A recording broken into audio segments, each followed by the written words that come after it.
Bonjour à tous. La paracha de la semaine, Vayakhel. De quoi traite-t-elle?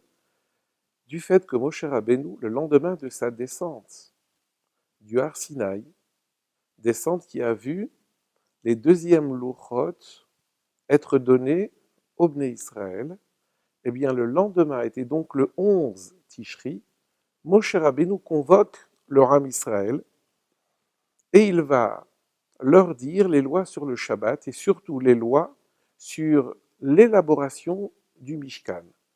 On sait que ce Mishkan-là est un axe fondamental de notre judaïsme parce que ça n'est pas simplement le Mishkan de bois, de tenture, avec les différents matériaux dont il s'agit ici, mais il s'agit aussi et peut-être davantage, pour ce qui nous occupe dans ces moments d'exil, si l'on peut dire, c'est de construire un Mishkan en nous, selon le Pasuk, Verasuli Mishkan, Veshachanti Betocham.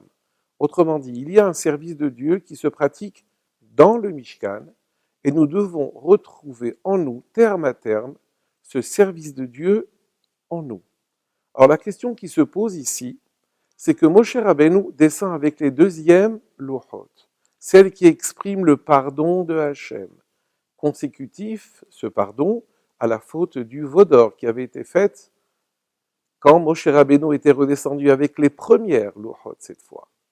Or, il est tellement important ce Mishkan qu'il y avait tout lieu de penser que aussitôt descendu du Har Sinaï, le 10 Tishri, Moshe Rabbeinu aurait communiqué au Bnei Israël l'ordre du Mishkan. Eh bien non. Moshe Rabbeinu attend le lendemain, le 11 Tishri, pour communiquer cet ordre de fabrication du Mishkan. Qu'ont fait les Bnei Israël quand Moshe Rabbeinu est descendu donc ce 10 Tishri?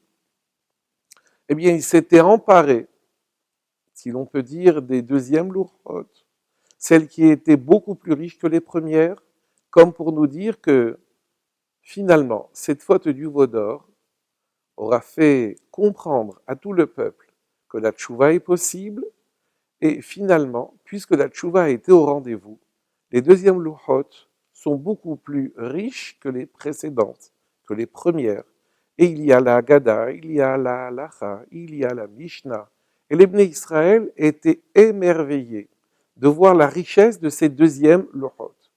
Et ils étaient tellement contents, émerveillés donc, qu'il n'y avait pas de place pour autre chose, même de place pour réaliser l'ordre de construire le Mishkan, signe du pardon de Hachem, signe également que la Shrina, que la présence de Dieu va dorénavant résider chez le peuple juif. Et puis tout au long de ce service du Mishkan, les nations du monde verront également que la présence de Dieu réside au sein des Bnei Israël. Mais quand même, les Bnei Israël ont tenu à marquer leur attachement, leur intérêt à la Torah nouvelle, ces deuxièmes louchot qu'ils venaient de recevoir. Eh bien voilà un enseignement pour nous. C'est que bien sûr, la pratique des mitzvot est fondamentale. C'est elle qui assure une demeure pour Dieu. D'ailleurs, tout ce qui se passait dans le Mishkan relève également du service divin, parce que tout ce qui se passait dans le Mishkan faisait appel à des matériaux, à la matérialité, et c'est le principe que nous connaissons, c'est que Dieu veut avoir une demeure dans ce monde matériel. Et donc, les Bnei Israël ont compris ce message. Mais bien sûr, ils savaient également que étudier la Torah, c'est être tout à fait proche de Dieu, dans une proximité qui n'a pas son pareil. Eh bien, voilà ici un enseignement pour nous. Vouloir faire une demeure pour Dieu, c'est très bien, bien sûr.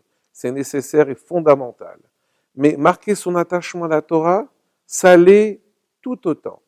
Eh bien, nous devons être munis de ces deux axes-là jusqu'à faire une demeure pour Dieu, une demeure tellement bien réalisée, après tous nos efforts, que la connaissance de Dieu couvrira, recouvrira le monde comme l'eau recouvre le fond des mers.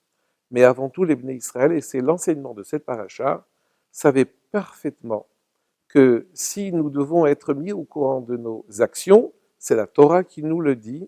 D'ailleurs, c'est la raison pour laquelle nous faisons à Tishri et à Sukkot particulièrement la bracha sur le lulav qui représente l'étude de la Torah.